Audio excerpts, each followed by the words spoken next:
Assalamualaikum warahmatullahi wabarakatuh. Perkenalkan, nama saya Putri Nabila. Saya dari kelas 1 Manajemen Zakat dan Wakaf A. Di video ini saya akan membahas tentang hadis mutawatir, hadis ahad, dan skema hadis.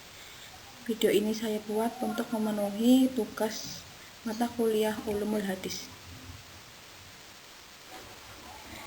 Yang pertama ada hadis mutawatir. Hadis mutawatir dibagi menjadi dua. Ada hadis mutawatir lafzi dan hadis mutawatir maknawi. Yang kedua ada hadis ahad yang dibagi menjadi tiga. Ada hadis masyhur, hadis aziz, dan gharib. Yang ketiga yaitu membuat skema sanad hadis. Hadis mutawatir. Menurut istilah, hadis mutawatir ialah hadis yang diriwayatkan oleh sejumlah orang yang menurut adat mustahil mereka bersepakat terlebih dahulu untuk berdusta.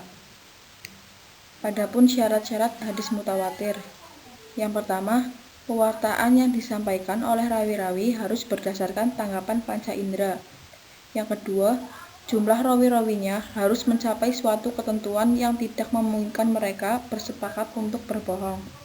Yang ketiga, adanya keseimbangan jumlah antara dalam tobaqoh pertama dengan jumlah rawi-rawi dalam tobaqoh berikutnya. Kemudian ada pembagian hadis mutawatir. Yang pertama, hadis mutawatir lafzi. Ialah hadis yang lafaz-lafaz para perawi itu sama, baik hukum maupun maknanya.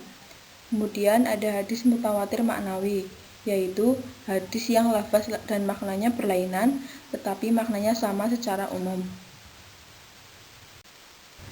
Di sini saya akan memberikan contoh hadis mutawatir lafzi, yang artinya Rasulullah bersabda, "Barang siapa yang sengaja berdusta atas namaku, hendaklah dia menduduki tempat duduk neraka."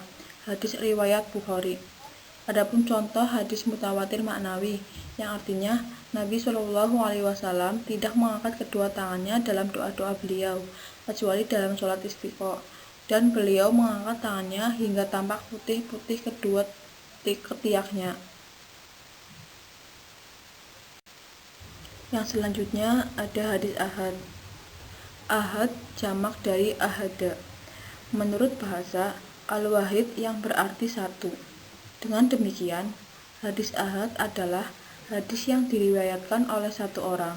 Sedangkan menurut istilah, hadis ahad adalah suatu hadis yang tidak memenuhi syarat hadis mutawatir. Kemudian ada pembagian hadis ahad, yaitu yang pertama ada hadis masyhur, yaitu hadis yang diriwayatkan oleh 3 orang atau lebih, serta belum mencapai derajat hadis mutawatir. Dinamakan masyhur karena telah tersebar luas di kalangan masyarakat. Ulama Hanawiyah mengatakan bahwa hadis masyhur menghasilkan ketenangan hati, dekat dengan keyakinan, dan wajib diamalkan. Akan tetapi bagi yang menolaknya tidak dikatakan kafir. Adapun contoh hadis ahad, yang artinya sesungguhnya Allah tidaklah mencabut ilmu sekaligus mencabutnya dari hamba. Akan tetapi Allah mencabut ilmu dengan cara mewafatkan para ulama, hingga bila sudah tidak tersisa ulama, maka manusia akan mengangkat pemimpin dari kalangan orang-orang bodoh. Ketika mereka ditanya, mereka berfatwa tanpa ilmu, mereka sesat dan menyesatkan. Hadis riwayat Bukhari, Muslim, At-Tabrani, dan Ahmad dari 4 orang sahabat. Yang kedua ada hadis aziz. Ialah hadis yang diriwayatkan oleh 2 orang, walaupun 2 orang rawi tersebut terdapat pada satu tobaqoh saja. Kemudian setelah itu orang-orang yang meriwayatkannya.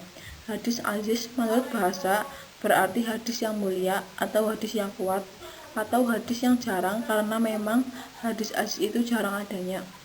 Para ulama memberikan batasan sebagai berikut.